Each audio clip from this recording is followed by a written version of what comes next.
আফগানিস্তানের জন্য সবটাই ইতিহাস। প্রথমবার টি-20 বিশ্বকাপের সেমিফাইনাল খেলেছে দলটি। স্বপ্নের সেমিফাইনালে উঠে নিঃসন্দেহে দারুণ কিছুই করতে চেয়েছিল রশিদ খানের দল, কিন্তু সেটা হয়নি। অস্ট্রেলিয়া, নিউজিল্যান্ড, পাকিস্তানের মতো বিশ্বসেরা দলকে পেছনে ফেলে সেমি খেলাটাও কি কম? প্রথমবারের মতো সেমি খেলায় বিশ্বজোড়া খ্যাতির পাশাপাশি মোটা অঙ্কের পারিশ্রমিকও পেয়েছে রশিদ খানের দল। আমরা জানি, এবারের আসরের মাঝপথে বেশ বড় আকারের প্রাইজ মানির কথা ঘোষণা করেছিল আইসিসি।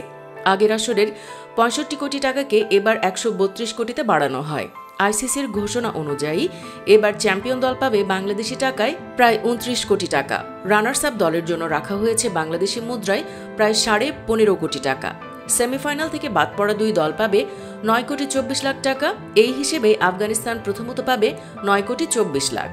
তবে এখানেই শেষ নয়, পাশাপাশি এবারের বিশ্বকাপে প্রতিটি ম্যাচ জয়ের জন্য দলগুলো পাচ্ছে প্রায় ৪০ লাখ করে। সেই হিসেবে গ্রুপ পর্বে ৩ ও সেরা ৮-এ ২ ম্যাচ জেতা আফগানিস্তান পাচ্ছে আরও ২ কোটি টাকার মতো। সব মিলিয়ে এবারের বিশ্বকাপ থেকে রশিদ খানদের আয় ১১ কোটি ছাড়িয়ে গেছে, যেখানে টাইগারদের আয় ৬ কোটিও হয়নি, ৫ কোটি সামথিং। এর বাইরে ম্যাচ ফি, ম্যাচ সেরার পুরস্কার সহ অন্যান্য আয় তো থাকছেই।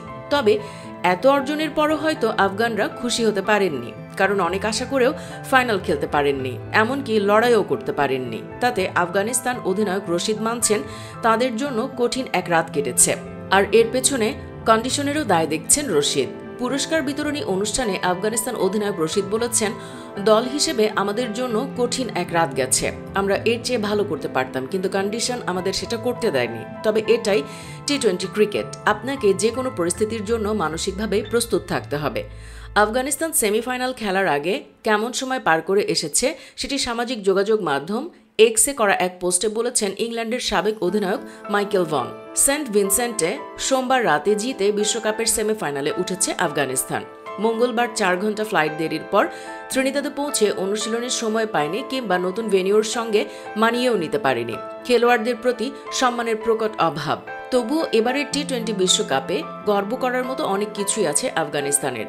গ্রুপ পর্বে উগান্ডা ও পাপুয়া নিউগিনির বিপক্ষে বড় ব্যবধানে প্রত্যাশিত জয় তো পেয়েছেই, সঙ্গে নিউজিল্যান্ডের মতো দলকে ৭৫ রানে গুটিয়ে দিয়ে ৮৪ রানে জেতে দলটি। এরপর সুপার 8-এ হারিয়েছে অস্ট্রেলিয়াকে। তাতে ক্যাপ্টেন রশিদ তার দলকে নিয়ে বেশ খুশি। তিনি জানান, আমরা টুর্নামেন্ট উপভোগ করেছি। টুর্নামেন্টের আগে যদি কেউ আমাদের বলতো তোমরা সেমিফাইনাল খেলবে, সেখানে দক্ষিণ আফ্রিকার মতো শীর্ষ কোনো দলের বিপক্ষে হেরে যাবে, আমরা তো ভালোভাবেই গ্রহণ করতাম। তিনি আরও বলেন, এটা মাত্র শুরু, যে কোনো দলকে হারানোর বিশ্বাস আমাদের আছে। আমাদের শুধু প্রক্রিয়া ঠিক রাখতে হবে। এটা আমাদের জন্য দারুণ শেখার অভিজ্ঞতা ছিল। এই টুর্নামেন্ট থেকে আমরা বিশ্বাস পেয়েছি।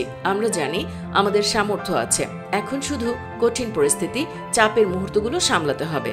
দর্শক, আপনার কি মনে হচ্ছে, এবার না পারলেও রশিদরা কি অদূর ভবিষ্যতে একটা ট্রফি জিততে পারবে? কমেন্টে জানাতে পারেন তাদের নিয়ে আপনার অনুভূতি। আর অবশ্যই ভিডিওটি লাইক, শেয়ার ও পেজটি ফলো করে রাখুন। ধন্যবাদ সবাইকে।